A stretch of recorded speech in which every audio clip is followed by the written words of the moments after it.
Hi, I'm Chris Lunn with Ziegler Ag in Madison, Minnesota. I'm here today to talk about the Brandt 1042 transport auger.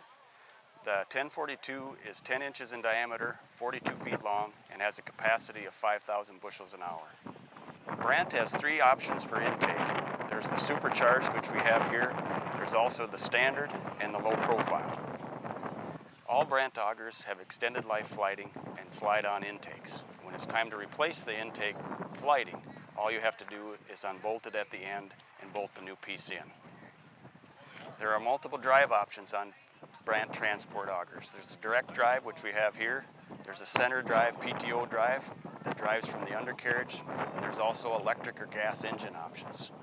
You can also equip your Brandt transport augers with the easy mover system or the dolly wheel system to make movement of the auger from bin to bin much easier.